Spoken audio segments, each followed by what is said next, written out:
Everyone, we're at MIT again to record our other podcast with Rupa Ditsu.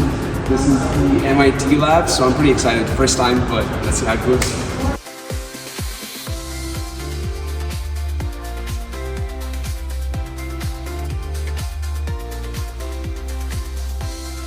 Welcome back to SKS Media again, guys. Today our special guest is Rupa Laxmi Shah. Ditsu. Thank you so much for coming. Of course. Happy to have you guys and talk to you both. Yes.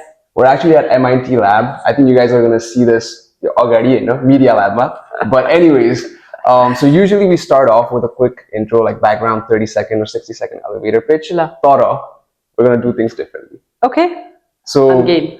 So, possibly you send me your quick intro, and I was thinking about this when we were coming, and I was like, you know, I think I'm going to do the intro myself this time. Yeah. So, for everyone that's watching and that might not know who Rupa Di is, so she is, I'm reading this word per word, she's a seasoned nonprofit executive with over a decade of experience in global fundraising and partnership development. She's played a pivotal role in raising more than 500 million and collaborating on projects exceeding 2.5 billion globally. She's the founder of Bridgewell Advisors. Yes. She advises global organizations and nonprofits on philanthropy and strategic growth. Most recently, she's leading the MIT's Global AI Education Initiative, which is why we're in MIT, and has advised foundations led by French President Emmanuel Macron and New Zealand's former Prime Minister, Dame, how do I pronounce it? Jacinda Ardern. Yes. Ardern. Yes. Wow. There's a little bit more. So she's also scaling a high impact, she scales high impact nonprofits at scratch, an MIT incubated organization. She's led 400% expansion, growing its operations from 7 million to 28 million in 3 years. Wow. Yes, it was a teamwork, but yes, thank you. So I feel like there's so much. Okay, that's enough for the intro. So there's so much to debrief. Yeah. You know. Yeah. But before we even kickstart the conversation, let's talk about a little bit US Auni already. Hey. So what was life growing up in Nepal? Just a quick snapshot. Yeah, I think it takes more than 30 minutes if I start talking about that. So I was a middle child, and I was extremely rebellious, and I went to a military school. So I was, one of four kids. My sister and I, we both went to military school, and military school was a very different setting. It was very different time. And so I would never get along with anybody in school, and I would come home and then I would not get along with my siblings and my parents. And so I was always the misfit. I was a misfit at school. I was a misfit at home. And I think I was talking about this with somebody the other day. It really made me sort of a lone person. I don't want to military so school se kota dan bati. So military school was Birendra Sainik. Birendra Sainik Avashya Mahavidyalaya bhantyo, but now it's like Sainik Mahavidyalaya. Right. And so my generations of my family has been in the military, and so my dad was in the military, and there were really good schools, but military school was one of the top schools at that time. I think it still is. There was a very rigorous selection process. Right. You'd 90 students, 60 were boys and 30 were girls, and over 3,000 kids applied for that. And then you do, like exams and interviews, and you do interviews, basically every subject teachers, like social science, history, maths, whatever, English, whatever. And so you have to pass everything to get in. And so I was one of the 30 girls. I think I was second or third generation of girls getting to military school. So to military school, it was very like bully culture. Okay? Really? Very much bully culture. Not the girls. Some girls, but also like seniority. And so I always pushed back. I always fought. I was probably known like the most chakadalu kid in school because I was fighting with everybody. If I didn't agree with you, I'll fight you to death. So I was kind of that. And then military school, my 10th grade, I had a big fight. I had something that I got involved in. And then they said, like fist fight or? Fist fight. I don't, fights. whatever, it was fist fighting or some kind of fights. But and I would come home, and my dad was in the military headquarters, and he would get all my reports. अनि रुपाको त्यस्तो झगडा पर्यो रे भन्ने ड्याडले घर आएर तैँले यसरी झगडा गरिस् रे भन्ने अनि मैले होइन झगडा गरे होइन मैले यस्तो मलाई यस्तो के भन्यो के भन्यो मैले ड्याडलाई भने अब खोइ तैँले त पिट्या भन्छ बरु पिटेकै भए हुन्थ्यो भन्ने so dad was like that so it wasn't encouraging but it wasn't like supportive. It was, I guess in a way it was. He was. I guess, he wanted to raise all his daughters as boys. And so literally like I was a tomboy. I would fight with everybody. I would not get along with everybody because I guess I was just a little misfit.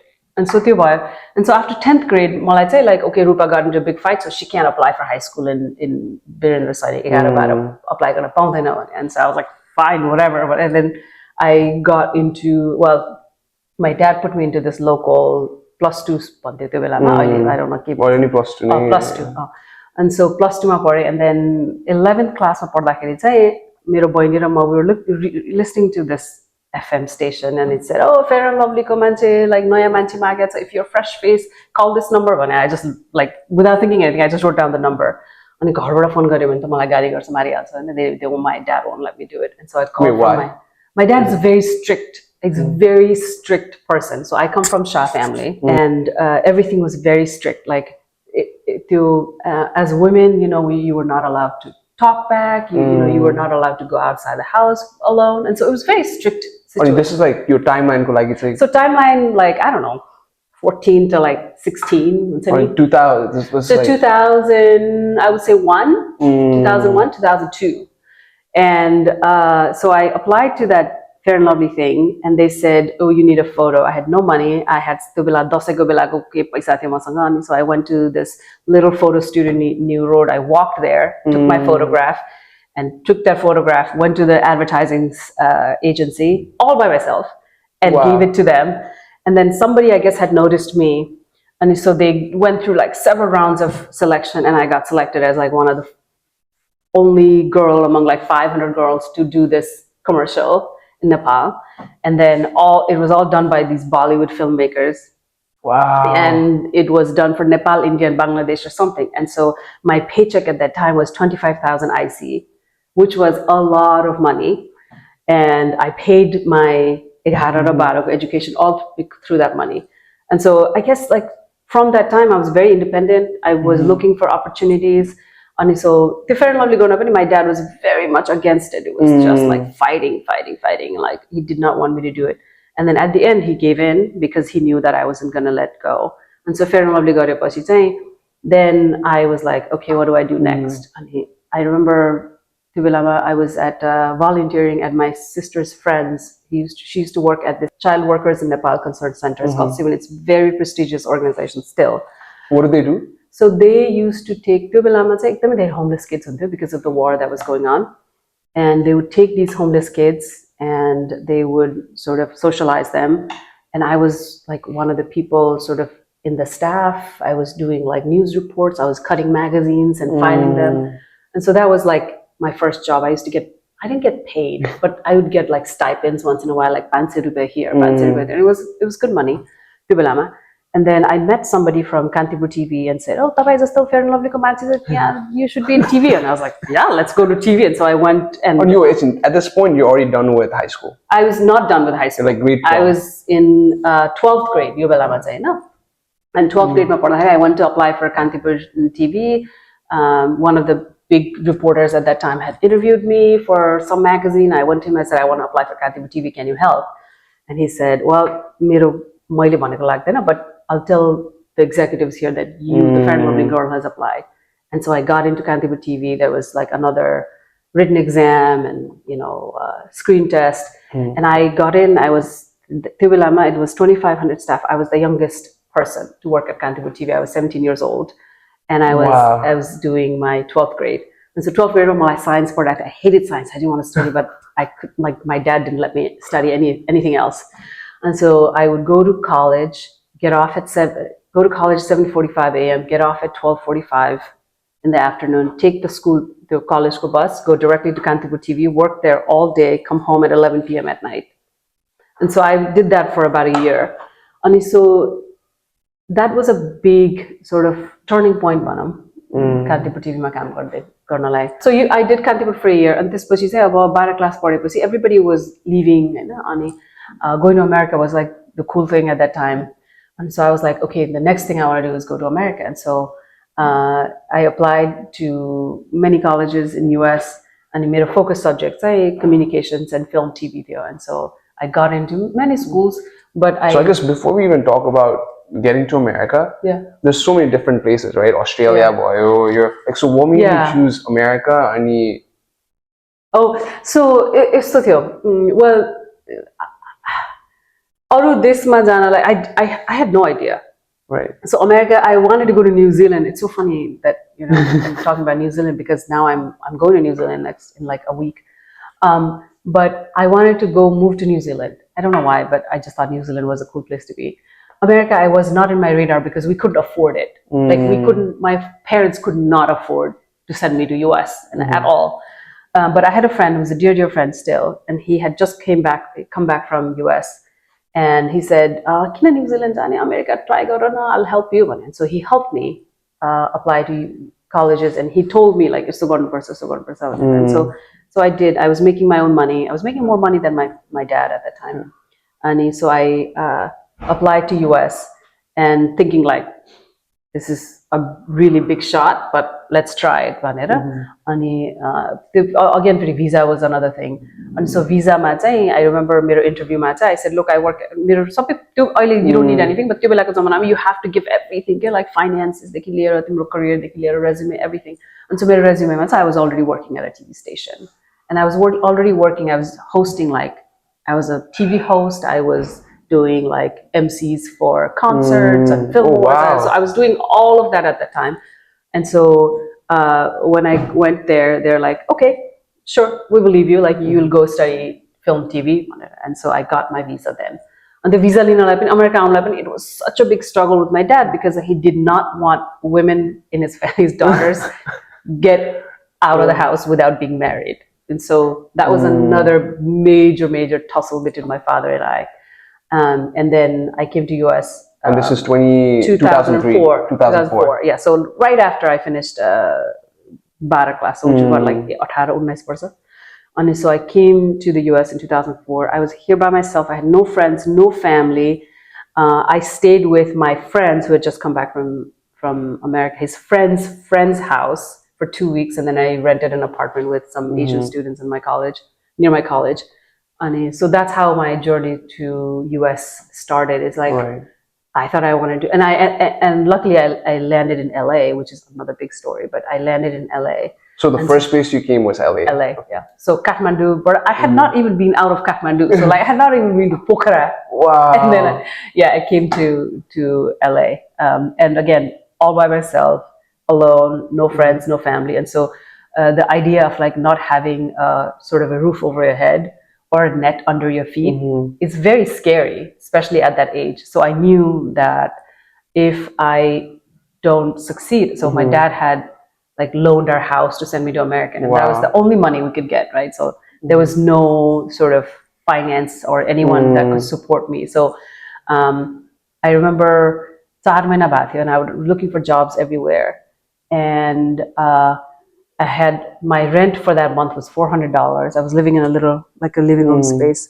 And then I had $390 in my bank account. I had no jobs. And then at the end, this is why I'm really thankful to Nepali community, because I had looked everywhere. I talked to everybody. I probably talked to like 300 stores. Nobody would hire me. But then somehow I connected with this Nepali guy who was managing a store for these Indian family. And then he put me to job. And that was my first job in the US. And so, so that's why, like, I'm really grateful for anyone I meet. Nepali, I like to talk to them. I like to know what they're doing. I like to know if there's any way I can support. And so that's how my journey in US started. So now you're in US, and you talked a little bit, but let's talk about first impressions. Because you said, and now you're in US in LA, which is like a bustling city, right? So what was your first impressions maybe like expectations versus reality? Yeah, in expectations, I didn't really have anything. Like some cultural differences. Oh yeah, cultural differences. Yeah, cultural differences. Because I was such a loner from very early on. I didn't know how to make friends. Okay? I didn't know how to make friends, and so even going to college, it was very different. And somehow I had sort of formed a group of friends, and I was taking, because I didn't know what I was studying. This is why this message to young people is so important. You know, when you're 18, 19, 20 years old, you have no idea what you're doing. I had no idea what I was doing, right? Like I landed in LA. The first classes I took was dance, theater, and I would fail in my English class because I grew up being so arrogant about my English, and I spoke English my whole life. Coming to America, I didn't know the basic grammar. It's like, and so I would keep failing my ESL class, but I would excel in like talking and communications. But like basic grammar English class, I would fail. It was so funny. So first impressions was people were extremely helpful. People were extremely nice. Nepali people, Nepali Dai I met was really nice. मेरो त्यस्तो केही expectation थिएन. The only thing that I was driving me was that if I don't do something, or if I'm not successful, then I will be homeless. Like that was my thing. Like, and I didn't want to be homeless. I didn't want to end up in the streets. And so, I think the kind of the timeline that I talked about, I was always looking for the next big thing. Okay, Fair and Lovely, great. What's next? Kantipur TV, great. That happened. Now what's next? America, great. And then I came to America, and then everything was just like very confusing. I had no mentors. Like confusing in what way? Confusing because I didn't know what I was doing. I didn't know what I was going. I was telling somebody this a couple of days ago. I was like, I don't want to be young, or I don't want to be 20 anymore, because I was so broke.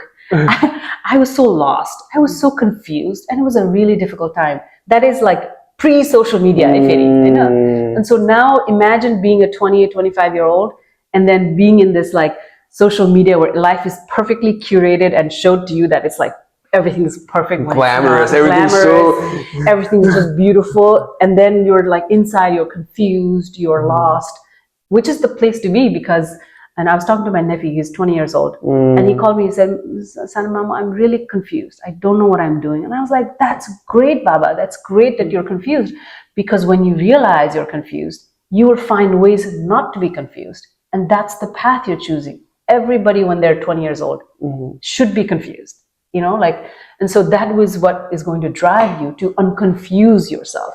And so, so that was sort of my journey. America आएपछि चाहिँ like I studied communications, didn't know what I was doing, completely no idea. I graduated in 2009, which was the worst time to graduate in the history. 2008 was the recession time. And I remember, I had worked my way up. And the other thing in my journey that has really helped me is I find people who can help me out. And so I think that's another really key, important message that I want people to take away from is find people who help you in your journey. And so one of the examples was there was a guest speaker from Warner Brothers. He was the chief executive of some marketing or something. And he was my classroom guest speaker at that time in my university. And so everybody asked questions, and then I raised my hand at the end and said, his name was Hiram, and said, Hiram, I want to work for you. I want to intern for you. What can I do? Wow. He gave me his card, and then I pursued. That was like, I don't know, like first semester. I pursued it. First semester, mate? First, no, I did community college, and then I transferred to university, and that was like 2 years back in Sunda. Right. And so that was like my first university semester. And so, I had kind of like taken classes. I had known what I kind of wanted to do. And I wanted to be in sort of media, communications, marketing. And so he was perfect for me to find an internship. And I did not know how to find an internship. And so I reached out to him every semester. I would email him. And then after 3 semesters, he reached out and said, okay, come in for an interview. And that was my final semester, right before I graduated. And so he put me onto this team, and I was the young person in the team, and social media and Twitter was just taking off. And I just came up with this idea that like, look, there's this really popular TV show. I don't remember the name of it now. And so why don't we have Twitter accounts for every major character of that TV show, and they tweet like they are themselves. So like you're bridging the social media plus the TV show. And he said, great, fantastic idea. And so they loved my ideas, but as I was interning, I saw people getting laid off. Like they just like trimmed and trimmed and trimmed and trimmed. And so there was one sort of like junior social media person position open, and there was me versus a guy from Yale. And I remember that very well. Because, and I remember Yale because he just graduated from Yale, and they went with him and not me. And so obviously I was devastating. I was also in H1 visa, or like, student visa. And then I remembered like name kotiko matter garda rahecha bhanera ke, like education. And when you say name as in Yale, whatever, like brand names. And so that happened, and then for the next couple of years, I was just drifting. Then I got a job at a PR firm in Beverly Hills. I was like the assistant, and our client was like Angelina Jolie. And wow! So and this is your professional life, right? Yeah. So okay, let's. I had graduated. Yeah. So before we move on to the professional life, which is probably going to be the meat of the conversation. Yeah. School ko lagi say quickly. What was like your thinking back? What was your best moment in school? In school? Yeah. I don't really have best moments. It's something that you were like, oh wow, okay, that's a good memory. I don't want to sound negative, and I'm not a negative person, but I think I had a very tough time at school. I really had a tough time at school. I had no friends. I didn't get along with anybody. I was bullied. Everybody tried to bully me. University, man? No, university. Like school. Oh no, not high school. Like university. College in US. Oh yes, of course. Yeah. That's what I was like. Yeah, college matter. Yeah. So I had a couple of really good friends, and I remember this time we were in a dance class, and the class had canceled or something, and then my friend Jason, he's like, "Let's go get Costco pizza." I was like, "What's Costco pizza?" I had no idea, and so we both, there was two friends, two guys, and I don't know why I always have guy friends. Like I always made guy friends more than girls. I don't know, just got along with guys more than girls. Maybe it's my personality. And so three guys and me went to this like Costco, and then we got like $8 pizza. It was like this big. And so we were in the same class, and all four guys and me, we did things together. It was one of my favorite memories in college. And they were extremely helpful and extremely nice. And so I think that is sort of my best memory. But again, it was a long time ago. I was also working, 12, 14 hours a day. I mean, all Nepali students do, right? Like 14 hours a day, 5 days a week, and going to school 2 days. So like college months, I didn't really get to make best memories, but I think that was sort of like having a group of four guy friends and me, and going out and doing having a good time. That was my fun memory. Wow. Okay, now let's transition to the professional life. Yeah. Internships, internships, jobs. Let's just start from there. Yeah. So 2009, I was interning at Warner Brothers. Didn't get the job. And then I somehow landed in a PR firm in Beverly Hills doing PR for designers. Like designers would send celebrities some stuff, and then I would have to keep track of what the celebrities were, and then report it to the PR agency to like put it out there. And so that was my job, and I hated it. I absolutely hated it.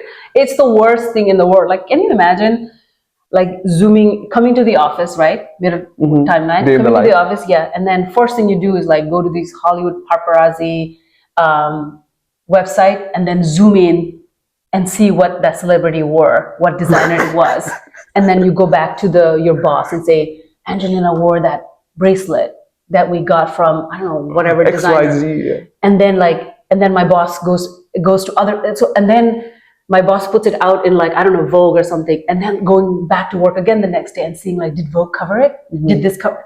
It was just mindless, glamorous, sure, but like it was just, and I remember I would sit in the office and just like get chills because I was so unhappy, right? And so I remember that. And then that was the time, and I was, dating, that wasn't working out, and like, I was, anywho, I was by myself. So in terms of timeline, how long did you work there for? I worked there for like a year and a half, I think. Wow. Because I know also the internship was at Warner Brothers, right? And then a few years, did a bunch of stuff, and then ended up there. So how did you end up working for the company? So I had a friend, again, I had a friend whose friend was working in like, she was a bag designer or something. And so I worked for her and then worked for her like from home. It was part-time. And then I jumped to this PR firm because I knew I wanted to be in the PR space. And the other side gig I did at that time was I was a production assistant for this major Hollywood camera company. Wow. So it was like a small, right? Like it was a small camera company. And this guy had hired me as his assistant. And so I'd basically like bring him coffee, make sure the drives are clean, make sure the battery is like charged, whatever. And then that's how I got my H1. And then they used to make software for cameras. And at that time, 3D cameras was like slowly coming back up. They would take 2 cameras and film it like somehow, and then post-production, they would make it 3D. But this guy had made this software that was like 3D camera software. And so I worked for him for like a year and a half, kind of part-time while I was doing that. And then I was, working with like Michael Bay for Transformers and like Pirates of the Caribbean. Yeah, I was in the sets for that. But that wasn't also what I wanted to do, because I was this like tiny little Asian young, and then, Hollywood is not a friendly place for young women, right? Like now it's more, but at that time it was not. And so I was let's talk about that, because 100%, I'm already curious. I'm pretty sure everyone who's watching is going to be curious. Oh my God. What did I get myself into? So I remember working very long hours. Money was very good. Money was very good, but then it wasn't like a consistent source of income. What I was looking for was consistent source of income, because I had bills to pay, I had an apartment, so the movie production would go on for 6 months, and then 6 months you're out of a job, right? And so it was really good money. It was like $300 a day or something. Wow. And it was like extra hour or whatever. And actually, I remember this distinctly. This was the first day of shooting for Michael Bay for Transformers 2, I think. Yeah. And then, so we had used the brand new camera system, and I knew the camera system because I was already working with a company.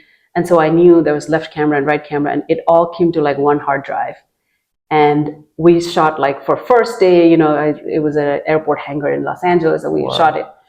And then the next day I realized that I hadn't connected one camera to the hard drive, only one. So the entire shoot of that day got messed up because of me and some other folks.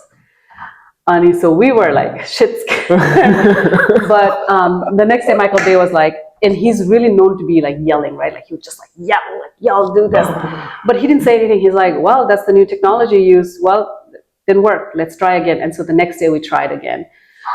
So in my experience, it was okay. It wasn't anything exciting. It was a lot of waiting in the set. I could have like picked up something that I was interested in, but I don't think I was in that zone. I don't think that was of any interest to me at that time. And the PR thing was, so this is where I think that this links to where I am today, is I knew at that time, I was very good at developing relationships. So we had a first PR gig, I remember my boss just gave me like a bunch of magazines, and she just said, Rupa, look at the masthead and find people who are useful to us and contact them. And I was like, what is a masthead? I had no idea what a masthead. And so I learned, and then what is it? It's like the first page, any editor this, editor, creative designer, to put a list on any people. So that's a masthead. So I did that, and then and so I really developed a relationship with like Vogue and Bazaar, all of these lifestyle magazines. And anytime we had new releases, I was able to say like, hey, we're doing this, and they would put it on like Vogue on Bazaar. And so production thing didn't work out. I didn't like it. It was long hours. It was extremely strenuous. Just didn't like it. And then PR, I kind of was doing it. I knew how to do it. And I think the strength I developed from that was building relationships. And so now cut to here, I have done all of the work I've done because I've been very good at building relationships. So that's where we can pause. So relationship building, right? Yeah. Before the stuff that you're doing right now. Yeah. And this is a question for me as well. Yeah. Is how do you build really good relationships? For people, about how can someone be really good at it? Or is it just something more natural? I think it's. I think Nepali ma चाहिँ relationship building is a very. It's kind of like innate in our nature. जस्तो लाग्छ है मलाई चाहिँ. I think in my whole life, I kind of, whenever somebody said, "Oh, you're like mom," I hated it. Now I'm like, yes, I'm like my mom. I'm exactly like my mom. And so my mom, I saw her. She has a whole village who'll do things for her. Okay, and my sasu mom too. She has a village, and so it's the relationship piece.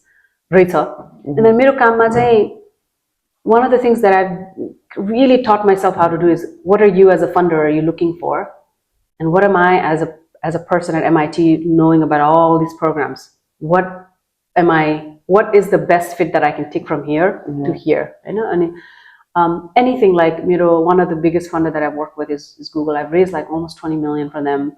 Really good. We're doing a huge project, workforce development project, with Google here at MIT now. And I've just been really kind of not pursuing them, but making sure they're aware, like making sure that they know what's happening at MIT that could be of interest to them. And 5 times out of 10, like, it may not work, but there will be that one thing they'll be like, great, we're going to go all in on this. And so I've really developed that relationship.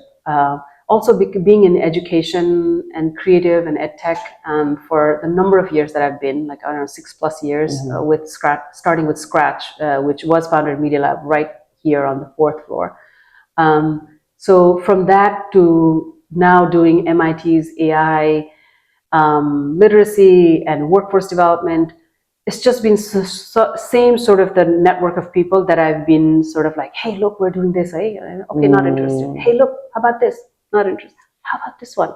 Okay, tell me more, right? And so, like, really developing and nurturing and stewarding relationships has been sort of my focus. The other thing I'll tell you is, like, a lot of people reach out to us at MIT. A lot of them, and a lot of business school students reach out to me, right? Like, everybody reaches out to us, and they are really interested in, like, knowing what is happening. I mean, I've met several of them, right? Several of them, international students. One of the things I've noticed, especially in the younger generation, is that, like, it's very transactional, right? That's one thing I really would advise. When you say transactional, it's like, okay, I meet you. Okay, there's nothing for me here. Next, right? And so, yes, relationships are kind of transactional, but you have to.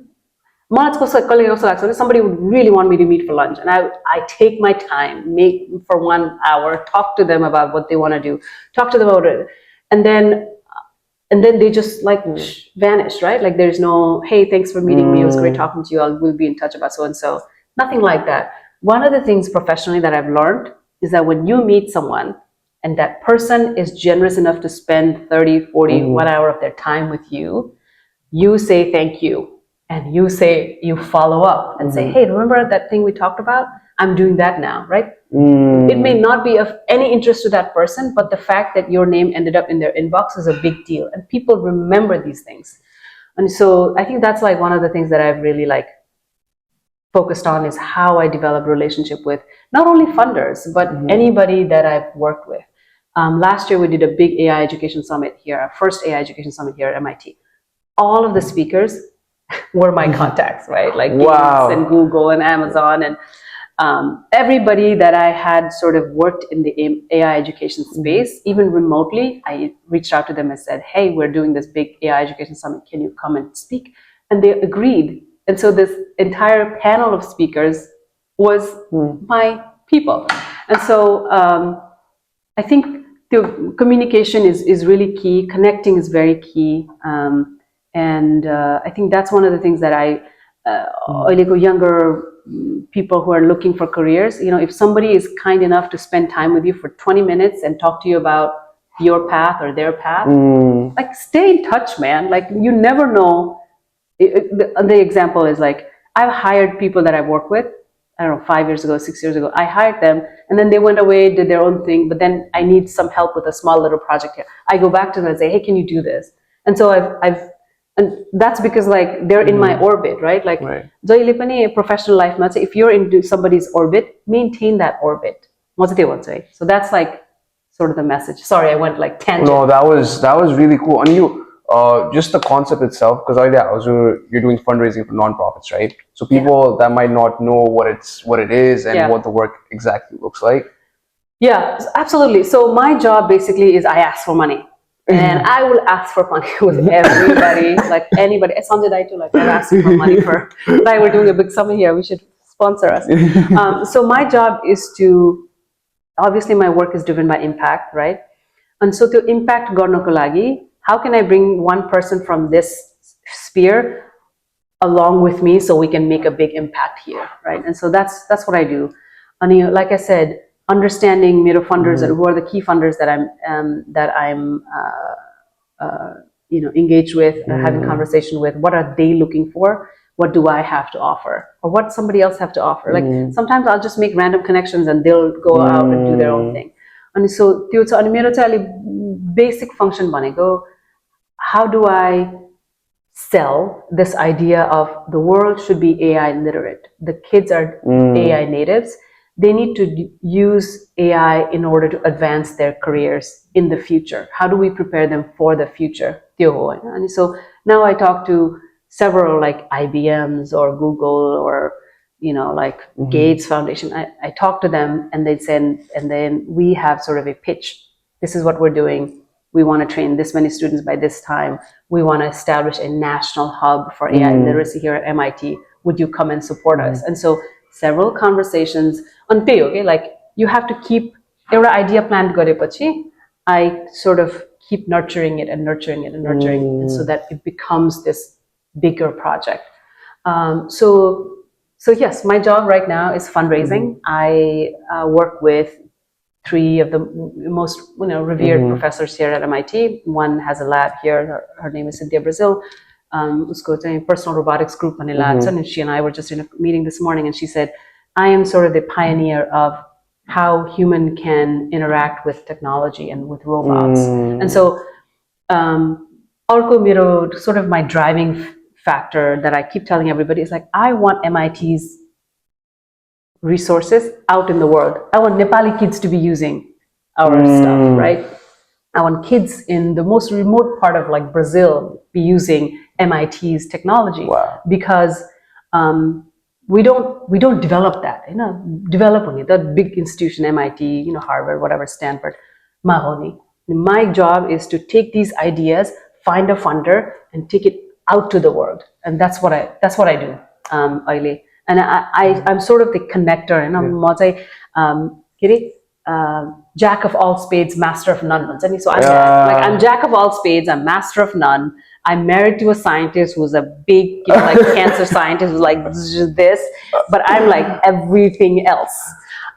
So मेरो काम चाहिँ I connect with nonprofits and the mission and the impact to the funders. So it could be, I might have a pitch, but I'll talk to you after this Sure, podcast. please. Sure. But to move on, I have one question, and then we'll wrap it up in like the next 10 minutes. So let's talk about the 400% increase. Increase. Like, what did you do so differently that's a huge number, right? So so म चाहिँ जहिले पनि के भन्छ भने fundraising is a collaborative process. It's academically radical collaboration भन्छ नि. So that's what it is. It's not me who made that happen. It was the founder who made sure the donors were very well aware. It was the product itself. Scratch is used by over 200 million kids around the world in like almost all countries around the world. Nepal, 46,000 users are to Scratch. I know this because I've tracked it. Wow. And so one of the things I did as soon as I joined the organization was they were doing something like I said, Scratch is kind of accessible to kind of elites who have access to MIT. How do we make this more global? Google said like, hey, we will give you money. What are you doing? We said, we want to reach globally. How can you help us? And so we created this program that reached to over 180, almost 200 organizations in 2 years. And we worked directly with them. And so for that, we reached out to our existing funders, again, relationship development. There was a time when my son was like, 7 months. And I took an entire team to Denmark and worked with the Lego folks for this big grant renewal that was coming up. And so it was a lot of collaborative, collective effort. but having the vision of like, okay, from this money we can do this much, we should ask this much, right? So like having that vision is something that I did, but coming together, making the broader global impact was like all of us together. So a lot of vision and relationship building were the key points. Exactly. If anyone wants to get anything out of this conversation, build your relationships. Like it doesn't matter, and it's any personal, professional, sort of a like collective, like microcosm just हुनुपर्छ के आफ्नो हुन्छ नि. Oh, finance भयो भने I will talk to this person. If it's like program or fundraising, I'll talk to this person.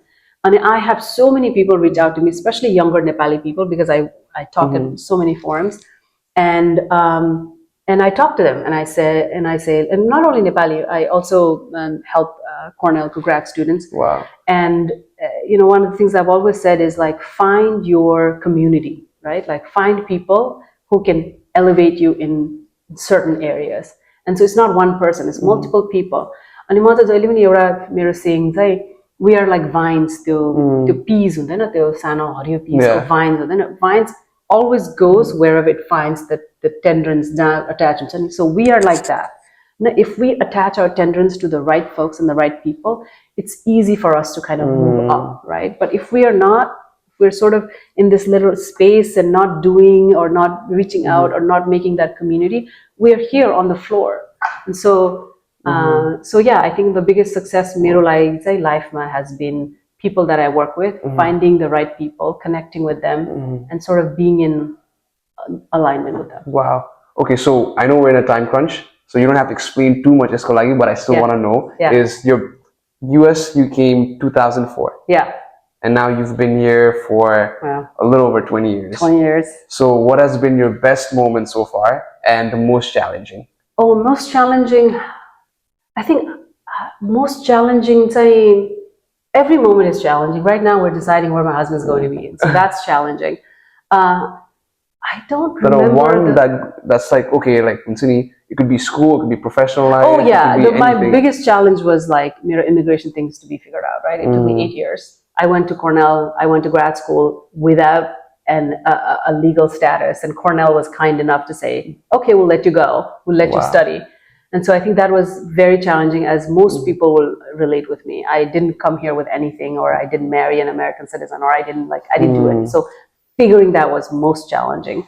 I think the best moment. Best moment. The one you look back and you go, it was so funny. A professor in Berkeley was asking me this question, like literally last week, and I said, he's like, "What is your most proudest moment in your professional in your life?" And I said, "Having my son." And then I told this answer to my husband, and my husband was like, "That's not the answer people are looking for."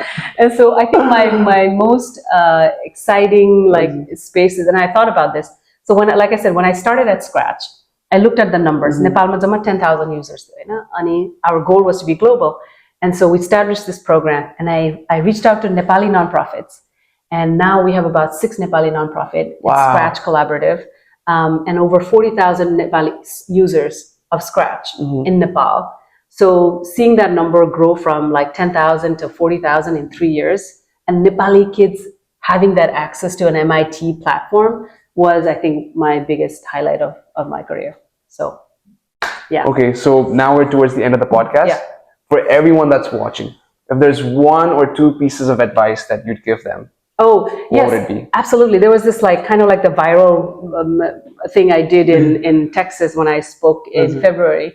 My message to everybody is to be resilient, to be rebellious, and to be relentless, right? 3 things. Perseverance, relentlessness, like if you one thing is not working, try it. The next, be creative, right? Ani rebellious, we're not from here. Most of us are not from here, and to fit in here, you have to sort of come at it from a different angle, right? You have to kind of be rebellious, and then the arko kura chai, resilient, man. I cannot stress this enough. Like life ma eti dherai ups and downs huncha, personal, professional life ma, to not give up, right? To keep at it, to go, to find the people who support you to make you stronger and be relentless, to marry a right partner. I don't know, can't stress this enough. Like, I'll take marry that. the right partner so that you sister's both can laughing. grow. Yeah, like both men and women. And so I think that's my big message. So. And if you were to flip the script and do something different, or like the journey, Ma, if you were to choose one thing you could do differently. Oh, I always wanted to be a news anchor. So I've been in Nepal. I have friends who are like, Rupa, come to Nepal, like we'll make a news anchor. It's not a problem. I want to be a news anchor. Okay, that's still my dream. It was a dream when I was 16. It still is my dream. So that would be my alternate career. And that is a wrap. It's like 6 or 7 questions. You got to be quick. Just answer real quick. Let's go. First question: best Nepali restaurant in Boston. Oh, Isla. Love Isla. Right away. Okay. My second, favorite. One thing you miss the most about Nepal. Family and community. One food you love but can't find in the US. Lopsiku titaura. Oh, well, you can now, but yeah. That's a really good answer. Okay. Favorite Nepali festival to celebrate in the US? Dasai, obviously. So if your friends and Tihar. So if your friends or family ever visited you in Boston, right? What's the first place you'd take them? Oh, MIT. Bring them to MIT. Media Lab. Okay. Best Nepali song for homesick days. Oh my God, I don't really have homesick days anymore. I hear all Nepatya songs, and it's so unfortunate that Nepatya is coming to Boston. I'm not going to be here, but all Nepatya songs. Okay, last question. First Nepali word or phrase you teach your non-Nepali friends.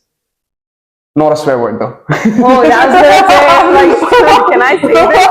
I'm joking. I think Namaste is one. Dhanyavad is another. Dhanyavad. Yeah, Dhanyavad mostly. Yeah. Wow. Because have you noticed Americans are so thankful. They're so grateful. And they say thank you. Like I literally had to teach myself. Now my 3-year-old says thank you, mama. Like thank you. So thank you one. Like I'm like Nepali. Okay, so yeah, that one. Wow. Okay, Rupa, that was the end of the show. Yeah. I mean, thank you so much. Of course. So anytime. If you guys enjoyed the interview or podcast with Rupa Diju and want more guests who's going to share their stories and insights, please comment down below and subscribe. Hey, all right.